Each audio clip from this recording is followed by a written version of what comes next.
आज का सूत्र है आदिरन्त्येन सहेता। अष्टाध्यायी के प्रथम अध्याय के प्रथम पाद का 70वें नंबर का यह सूत्र है। यह सूत्र भी परिभाषा सूत्र है और इसी सूत्र के कारण प्रत्याहार बनते हैं। प्रत्याहार बनाने वाला यह सूत्र है कि प्रत्याहार कैसे बनता है।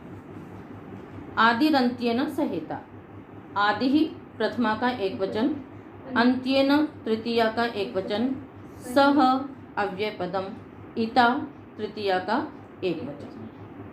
अनुवृत्ति आ रही है इसमें स्वम रूपम की। अर्थ होगा आदि ही अन्त्येन इता सह। बस सीधा सीधा तो इतना ही अर्थ है। अब हम इसको थोड़ा सा विस्तार से इसका अर्थ करेंगे। आदि ही वर्णः अन्त्येन इता अर्थात इत संज्ञकेन वर्णेन सह तयोः मध्यस्थानां स्वस्य च रूपस्य ग्राहको भवति। आदि वर्णः अन्त्येन इता अर्थात इत संज्ञकेन वर्णेन सह तयोः मध्यस्थानां स्वस्य च रूपस्य ग्राहको भवति। आदि वर्ण अंत्य इत संज्ञक वर्ण के साथ उनके मध्य में आए हुए जो वर्ण हैं आदि वर्ण और अंत्य इत संज्ञक वर्ण, इन दोनों के मध्य में जो वर्ण आए हैं उनका और स्वस्य च रूपस्य और अपने रूप का भी, स्वयं अपने वर्ण का भी वह ग्राहक होता है। ठीक है, तो इससे क्या होगा कि आदि वर्ण अंत्य इत संज्ञक वर्ण के साथ जो शब्द प्रयुक्त हुआ उसके मध्य में आए हुए जो वर्ण अथवा वो स्वयं है उसका वो ग्रहण करा करके प्रत्याहार इसी प्रकार से बनते हैं। जैसे अण, अण में आदि वर्ण है अ, अंत्य इत संज्ञक वर्ण है न, तो आदि वर्ण अंत्य इत संज्ञक वर्ण के साथ अण प्रयुक्त हुआ और उन दोनों ने मिलकर के क्या किया, उसके मध्य में आए हुए जो ई उ वर्ण थे और अ स्वयं अपना भी ग्रहण करा करके अ ई उ, इस प्रकार से ये प्रत्याहार बन गया। इसी प्रकार से अच है तो आदि वर्ण अ, अंत्य इत संज्ञक वर्ण च, ये दोनों मिल करके मध्य में आए हुए वर्णों का और अपने स्वयं का भी ग्रहण करा करके अ ई उ रिल री एओ अयौ इत्यादि प्रत्याहार निष्पन्न होते हैं। इसी प्रकार से अष्टाध्यायी में कितने प्रत्याहार बताए थे आपको? 43। ठीक है ना। और ऐसे सुप तिंग ये सब भी क्या है, प्रत्याहार ही हैं। तिप्तस झिका ती और अंत्य इत संज्ञक वर्ण ङ, ये मिल करके उनके मध्य में आए हुए जितने भी प्रत्यय हुए उन सब का इसने ग्रहण करा लिया। इसी प्रकार से सुप में है तो अष्टाध्यायी में प्रत्याहार सूत्रों में जो प्रत्याहार बनते हैं वो तो 43 बन गए। उसके अतिरिक्त हाँ, बाकी वैसे 41 है, मिलाकर के 43 हो गए। जो भी बने प्रत्याहार सूत्रों से ही बने। उसके अतिरिक्त भी है ना, जो प्रत्याहार सूत्रों में जो वर्ण नहीं पढ़े गए हैं उससे अतिरिक्त भी सुप तिंग त्रिन इत्यादि प्रत्याहार निष्पन्न होते हैं। ठीक है, तो इस प्रकार से यह सूत्र है जो कि प्रत्याहार बनाता है। अगला सूत्र आ जाइए, येन विधिस् तदन्तस्य। येन तृतीया का एक वचन, विधि ही प्रथमा का एक वचन, तदन्तस्य षष्ठी का एक वचन। यहाँ तदन्तस्य में समास करेंगे। सह अन्ते यस्य स तदन्तः तस्य तदन्तस्य। सह अन्ते यस्य स तदन्तः तस्य तदन्तस्य बहुव्रीहि समास हो गया।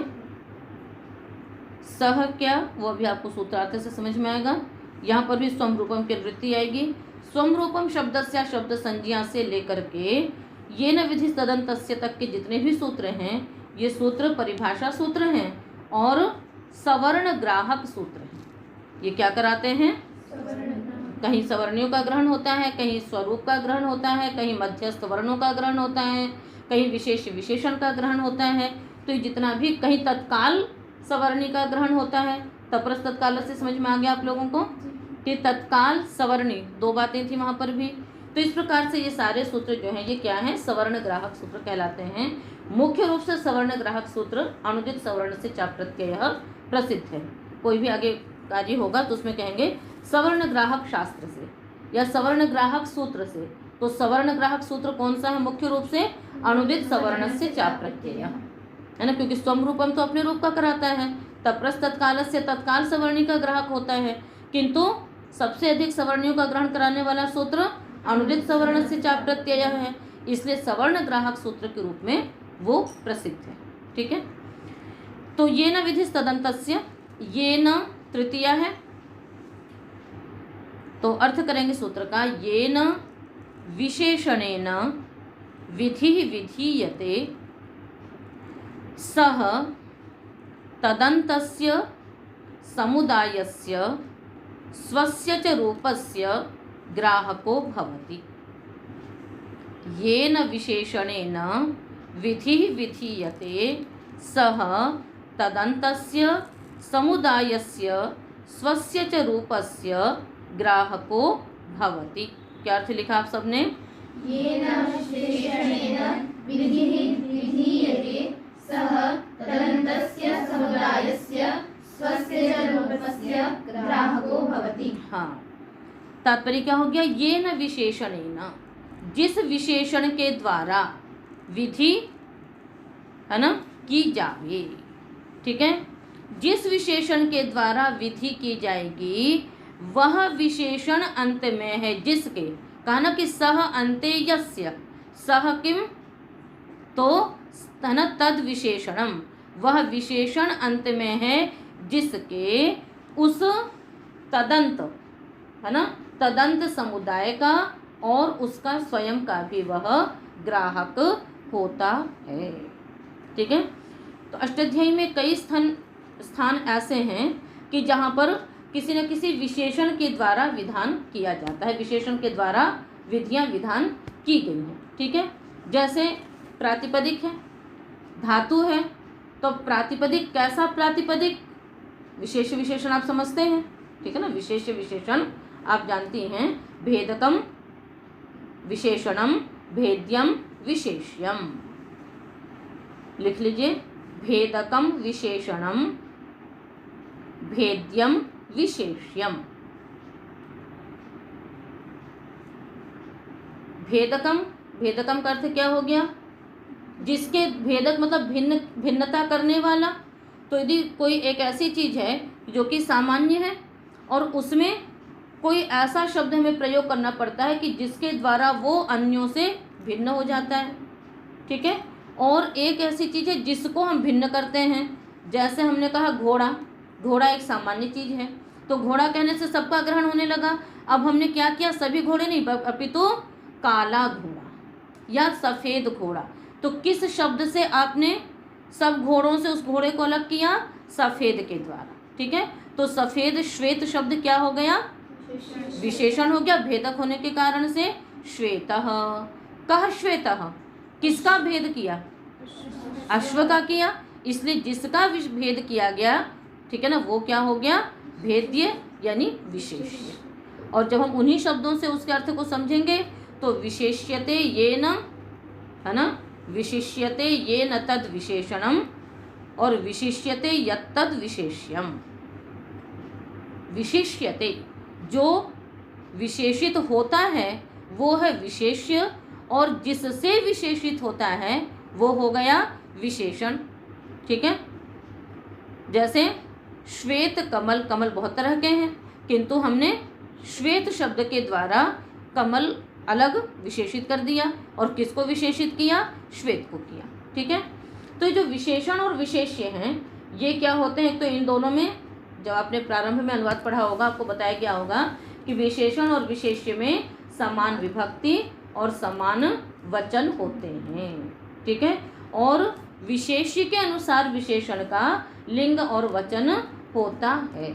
ठीक है, पर इसके साथ आप एक बात और समझ लीजिए कि विशेषण और विशेष्य ये दोनों क्या होते हैं? विवक्षा के अधीन होते हैं। विवक्षा के अधीन का मतलब क्या होता है कि जो बोलने वाला है, जो प्रयोक्ता है, वह कब किसको विशेषण बनाता है और कब किसको विशेष्य बनाता है। ठीक है ना, हम ये भी कह सकते हैं, अभी हमने घोड़े को विशेष्य बना दिया और हमने कह दिया काला घोड़ा, और कभी हमने काले को ही विशेष्य बना दिया। काली वस्तु, क्या काली वस्तु? घोड़ा काला।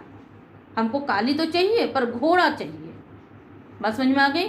तो विशेष विशेषण क्या होता है? विवक्षा के अधीन होता है। कभी हम विशेष्य को भी विशेषण बनाते हैं और कहीं पर विशेषण भी विशेष्य बन जाया करता है।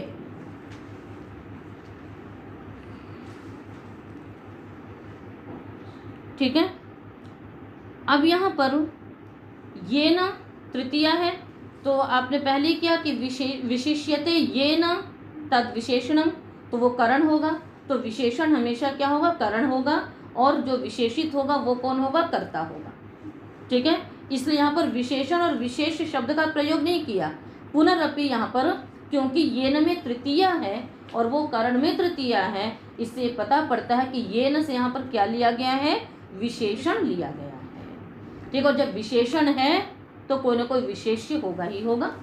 यदि विशेषण है तो विशेष्य होगा ही होगा। बात समझ में आ रही है? तो यदि करण है, कोई भी वाक्य बिना कर्ता का होता है? नहीं होता है। कोई भी वाक्य बिना कर्ता का होता है? नहीं होता है। बेशक ये हो सकता है कि उसमें कर्म ना हो, उसमें करण ना हो, किंतु यदि तिङंत का प्रयोग हो रहा है, बिना तिङ का वाक्य नहीं बनता, और यदि तिङ का प्रयोग हो रहा है तो उसमें कर्ता अवश्य ही होगा। कर्ता उसमें अवश्य ही होगा। इसलिए कर्ता क्या होता है? स्वतंत्र होता है। स्वतंत्र कर्ता है ना। तो कर्ता हमेशा स्वतंत्र होगा, और करण इत्यादि जो अन्य कारक हैं वे क्या होंगे? परतंत्र होंगे। वो किसके अधीन होंगे? कर्ता के अधीन होंगे।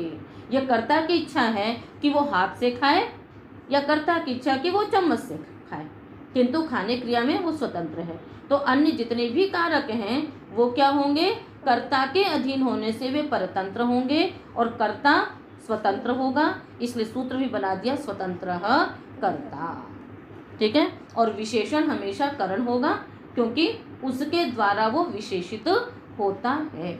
इसलिए यहाँ पर हमने, आप सोच रहे होंगे कि ये न का अर्थ विशेषण न कहाँ से हो गया। ठीक है। तो इसलिए यहाँ पर लगा कि जब तृतीया लगाई तो ये न विधि ही, तो ये न कौन? कोई न कोई करण विशेषण रूप में होगा। तो ये न विशेषणेन विधि ही विधीयते, जिस विशेषण के द्वारा विधि की गई है, ठीक है ना, सह है ना, वह जो विशेषण है, तदंतस्य समुदायस्य, वह विशेषण अंत में है जिसके उस तदंत समुदाय का ग्राहक होता है और अपने स्वरूप का भी ग्राहक होता है। इतनी बात समझ में आ गई। अब आप इसको सूत्र से समझिए। आप लोगों ने बहुत सारे सूत्र के अर्थ में ये किया होगा कि जिसमें आप ये कर देती हैं कि अदंत प्रातिपदिक से करते हैं ना हम लोग, अतः ही सूत्र हुआ, तो हम क्या कर देते हैं? अदंत प्रातिपदिक से, इकारांत धातु से, या इवर्णांत उवर्णांत अंग को इस प्रकार के प्रयोग करते हैं। ये कहाँ से आ जाता है? ये इससे आता है, इसी सूत्र से आता है। जैसे या तो धातु है, तो धातु तो एक सामान्य है, किंतु हमें कैसी धातु चाहिए? तो हम वहाँ पर कहते हैं कहीं पर हलंत धातु, धातु रेखा जो हलाधे क्रिया समभिहारेय सूत्र आपने पढ़ा, वहाँ पर आपको अर्थ धातु तो है, किंतु धातु क्या है? विशेष्य है, पर कैसी धातु? तो उसके लिए कह दिया एकाच यो हलादि ही, तो विशेष्य कर दिया। इसका कहीं पर प्रातिपदिक होगा। अब एरज सूत्र है ना, एरज सूत्र आपने पढ़ा था, अच प्रत्यय किया था, सूत्र का अर्थ आपने किया था कि इवर्णांतात् धातु हो अच प्रत्यय परश्च भवति। तो धातु तो था, पर कैसी धातु से? तो इवर्णांत। तो इवर्णांत क्या हो गया? विशेषण हो गया। तो एह विशेषण हो गया और धातु विशेष्य हो गया। ठीक है। अब वहाँ पर अच विधि है, विशेषण क्या है? ई। ठीक है। तो ई विशेषण है, अच और धातु विशेष्य है। अब यहाँ पर हम क्या करेंगे कि जिस विशेषण के द्वारा विधि की गई, तो ई विशेषण के द्वारा अच प्रत्यय रूप विधि की गई, तो वह विशेषण अंत में है जिसके उस समुदाय का वो ग्राहक होगा और अपने रूप का। तो अब ई को हम क्या कर देंगे? उसमें हम अंत लगा देंगे। तो अंत लगाने से क्या अर्थ हो जाएगा? यदि उसमें तपर लगा होता तो इकारांत अर्थ हो जाता, तपर नहीं लगा है इसलिए क्या अर्थ हो जाता है? इवर्णांत। अतः हम सूत्र का अर्थ क्या कर देते हैं? इवर्णांतात् धातोः अच प्रत्यय परश्च भवति। रिहलोण्यक सूत्र पढ़ा था आपने, वहां भी क्या अर्थ किया था? रिवर्णान्तात् धातोः हलन्ताच्च धातोः ण्यत् प्रत्ययः परश्च भवति। तो वहां पर क्या विशेषण था? रि और हल। बात समझ में आ गई? तो ये जो अर्थ होता है सूत्रों में, ठीक है ना। अचोयत सूत्र पढ़ा था, तो वहां पर भी क्या है? अच विशेषण हो गया। कैसी धातु? अच। तो उसमें हमको तदंत लगाना पड़ेगा। क्यों? यदि आप तदंत विधि नहीं करते तो क्या होता पता है? एरच सूत्र है और वो क्या करता? केवल ई धातु से अच प्रत्यय होता, ठीक है ना। तो बस इंग अध्ययन है, एक स्मरण है, ये एक दो धातुएं बस ई वाली ले ली जाती। अब हमने उसको विशेषण बनाया और विशेषण को अंत में लगा दिया। अब ई अंत में जितनी धातुओं के है नीची इत्यादि सारे का ग्रहण हो जाता है। यदि अचोयत में हम तदंत विधि नहीं करते तो अच धातु ढूंढते धातु पाठ में, बस केवल एक अच धातु से यत प्रत्यय होता। रिहलोण्य री धातु से केवल ण्यत प्रत्यय होता और हल धातु से ण्यत प्रत्यय होता। किंतु यहाँ का नहीं, यदि कोई विशेषण है तो वह विशेषण अंत में है जिसके उस पूरे समुदाय का वो ग्रहण करा देगा और अपना भी कराएगा। बात समझ में आ गई? इसी तरह से आपने संयंगों में अर्थ करते हैं। सन्नन्तस्य यङन्तस्य धातोः प्रथमस्य एकाचः द्वित्वं भवति। करते हैं कि नहीं करते हैं? इस प्रकार से अंगस्य इवर्णान्तस्य उवर्णान्तस्य यंगुवंग आदेशो भवति। ठीक है। रीत धातु था, रीकारान्तस्य धातोः इकारादेशो भवति। तो विशेष्य कहीं धातु के रूप में है, कहीं प्रातिपदिक के रूप में है, कहीं अंग के रूप में है। सार्वधातु का अर्धधातु का अर्थ करते हो ना। सार्वधातु के अर्धातु के च परतः इगन्तस्य अंगस्य गुणो भवति। ये इगन्तस इकः पद उपस्थित हुआ था ना, अंत पद तो नहीं उपस्थित हुआ था, पर आपने क्या किया? इगन्तस्य अंगस्य गुणो भवति। यही करते हैं। अचो नीति नीति नीति प्रत्यय परतः अजन्तस्य अंगस्य वृद्धिर्भवति। बात समझ में आ गई आप लोगों को अच्छी तरह से? और कहीं कहीं हम उसी इक को क्या कर देते हैं? इगन्तस्य अंगस्य, यहाँ पर अंगस्य विशेषी हुआ, इगंत विशेषण हुआ। और जब हम पुगंत लघु पदस्य का अर्थ करते हैं तो क्या करते हैं?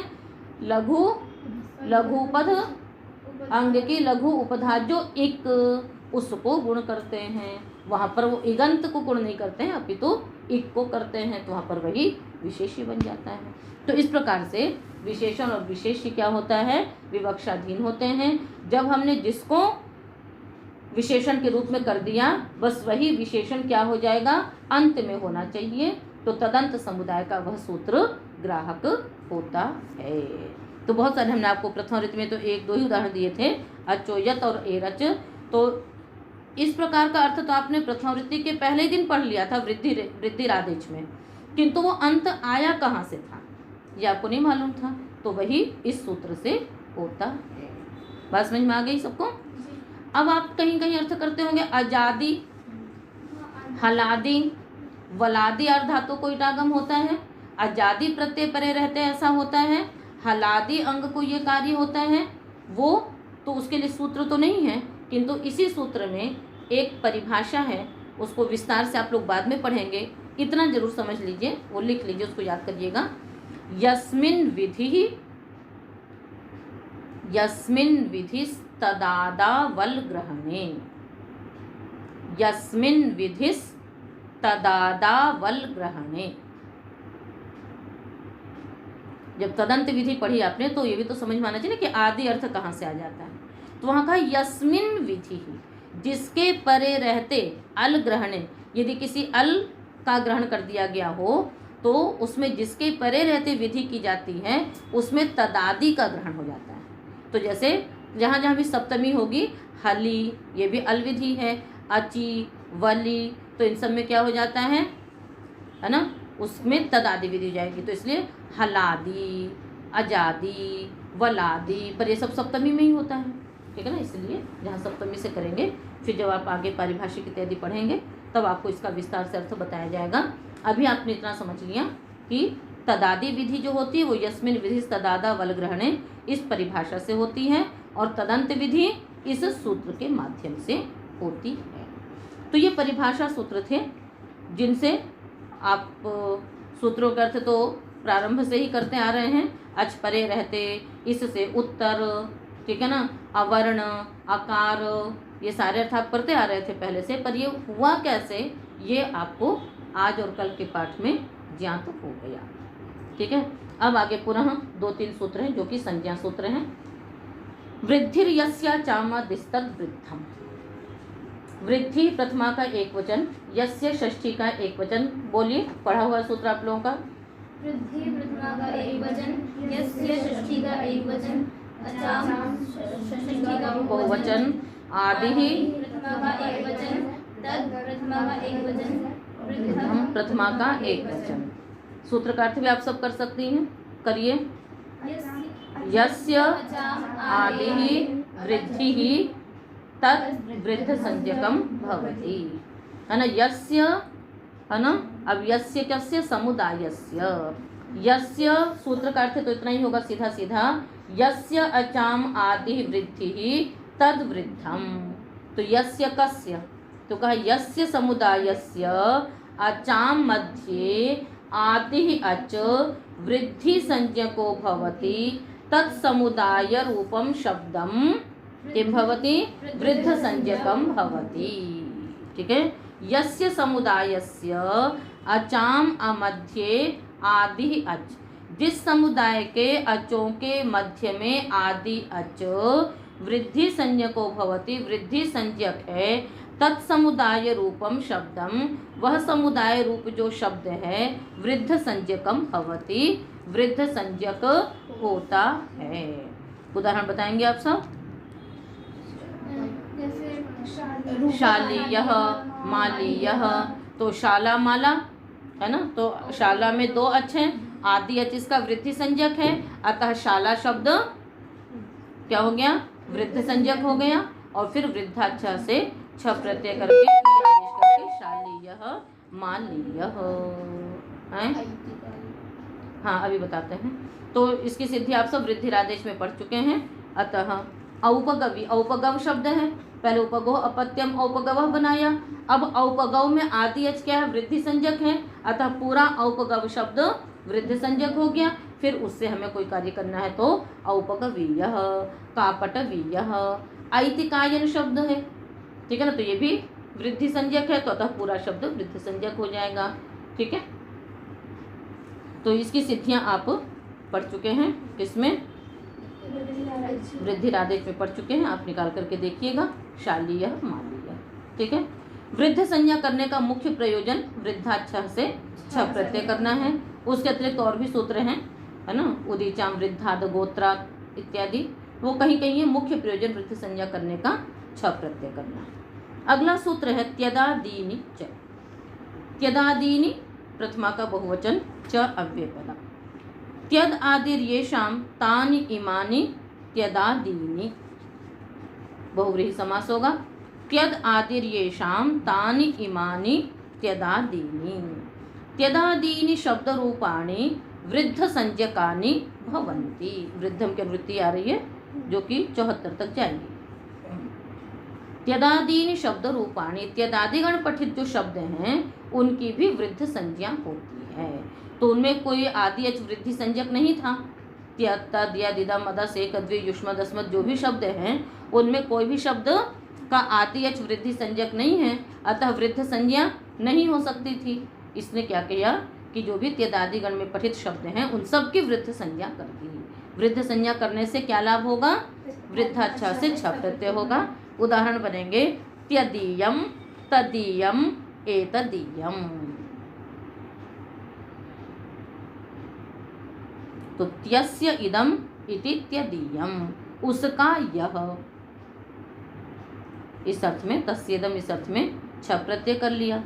त्यद शब्द रख करके त्यद ngस छ, शेष कार्य आपको मालूम ही है, कृत्यति तस्मात् साष्ट से वृद्ध प्रातिपदिक संज्ञा, सुपधातु प्रातिपदिक यो हो, और त्यद छ को आदेश करेंगे, त्यद ईय, त्यदीय बन जाएगा। कहाँ पर, च से वृद्धम लिया, वृद्ध संज्ञा होगी। चाहे अनुवृत्ति लाएं चाहे चकार से लें, उसको आपको बताना तो पड़ेगा ही।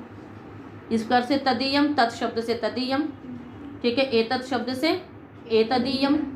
तो यहाँ पर कुछ कार्य करना नहीं, बस शब्द रखना है, ngस विभक्ति लानी है, आगे छ प्रत्यय को ये आदेश करना है, वृद्धि होगी। कहाँ पहले से वृद्धि है? त्यदीयम तदीयम में वृद्ध संज्ञा तो इसीलिए करनी पड़ रही है ना इस सूत्र से कि आदि अच इसका वृद्धि संज्ञक नहीं है। शालिया इत्यादि में तो है, पर त्यदीयम वृद्धि का मतलब होता आ ऐ औ। तो यदि आदि अच में कहाँ है आ ऐ औ, त्य त ए, इसमें कोई भी वृद्धि संज्ञक नहीं है, इसलिए तो इसके अलग से वृद्ध संज्ञा के लिए सूत्र बनाना पड़ा। नहीं तो वृद्धि यस्य चामदिस्तद वृद्धम से हो ही जाती। नहीं आई बात समझ में? तो यहाँ पर वृद्धि क्यों नहीं होगी? क्योंकि छ प्रत्यय में नहीं तो नित है। वृद्धि कब होती है? तो ये तो हो, नित हो, या फिर कित हो। तद्धित प्रत्यय में 3 स्थितियों में वृद्धि होती है, ये तो नित अथवा कित, तीनों ही नहीं है, इसलिए वृद्धि नहीं होगी। अगला सूत्र है इस पाद का अंतिम सूत्र, एंग प्राचाम देशे। एंग प्रथमा का एक वचन, प्राचाम षष्ठी का बहुवचन, देशे सप्तमी का एक वचन। यस्य अचाम आदि ही और वृद्धम, इतने की अनुवृत्ति आ रही है। सूत्र का अर्थ करेंगे, यस्य समुदायस्य अचाम आदि ही एंग तस्य वृद्ध संज्ञा भवति प्राचाम देशे अभिधेये।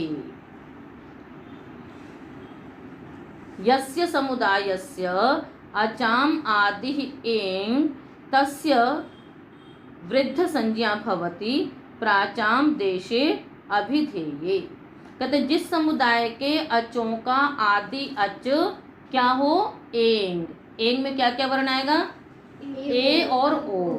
तो उधर तो वृद्धि वाली बात कर दी थी, यहाँ कह दिया कि नहीं, जिस शब्द समुदाय के अचों का आदि अच एंग है उसकी भी वृद्ध संज्ञा हो जाएगी। कब होगी? प्राचाम, यानी पूर्व देशों को जब कहना होगा। तो पूर्व देश का मतलब क्या होता है कि है ना, पूर्व, जैसे कुछ उत्तर देश हैं, कुछ दक्षिण देश हैं, कुछ इस प्रकार से हैं। तो पूर्व देशों को जब कहना होता है तो हम वहाँ पर वृद्ध संज्ञा करेंगे, अन्यथा नहीं करेंगे। ठीक है, तो उदाहरण बनाएंगे। एणी पचन शब्द है, एणी पचन, ये देश का नाम है। देश का मतलब आप ये मत समझना कि भारत देश जैसा। देश का मतलब कोई भी ग्राम, जनपद, नगर, शहर कुछ भी हो सकता है। देश का अर्थ होता है जहाँ हम रहते हैं, है ना, जो मतलब किसी स्थान को जो बताने वाला शब्द वो देश हो गया। ठीक है, समय को बताने वाला शब्द काल और स्थान को बताने वाला शब्द देश। ठीक है, वो ग्राम भी हो सकता है, नगर भी हो सकता है, शहर भी हो सकता है, प्रदेश भी हो सकता है, देश भी हो सकता है। छोटे स्थान को बताना है तो उसी को ग्राम, नगर, जनपद हो जाते हैं। उससे बड़ा बताना है तो प्रदेश हो जाता है, और उससे बड़ा है तो वो देश रूप में प्रसिद्ध हो गया वो। किंतु देश का अर्थ क्या होता है? सामान्य रूप से स्थान। ठीक है ना। तो एणी पचन शब्द है, एणी पचने भवः इति एणी पचनीयः। एक शब्द है गोनर्द, गोनर्दे भवः इति गोनर्दीयः। भोजकटे भवः इति भोजकटीयः। तो वृद्ध संज्ञा करने का प्रयोजन तो यही है कि वृद्धा छ से छ प्रत्यय किया और एणी पचनीय इत्यादि शब्द बन गए। ठीक है, तो एणी पचनीय यानी एणी पचन देश में रहने वाला। गोनर्दीय, आजकल जिसको गोंडा स्थान कहते हैं। ठीक है ना, तो गोनर्दीय जो है कुछ विद्वानों के मत के अनुसार ये महर्षि पतंजलि, महाभाष्यकार जो पतंजलि हुए हैं, उनके लिए गोनर्दीय शब्द प्रयोग किया जाता है कि वो गोनर्द देश के निवासी थे। भोजकटीय, भोजकट नगर है ना, विदर्भ की राजधानी थी, अब वो विदर्भ में आ गया तो भोजकटीय। तो ये सब शब्द हैं, तो इनकी भी क्या होगी? वृद्ध संज्ञा हुई, और वृद्ध संज्ञा होकर के वृद्धा छ से छ प्रत्यय, छ के स्थान पे ई आदेश, और एणी पचनीय गोनर्दे भवः इति गोनर्दीय भोजकटीय। इस प्रकार आज आपका यह अष्टाध्यायी के प्रथम अध्याय का प्रथम पाद समाप्त हुआ।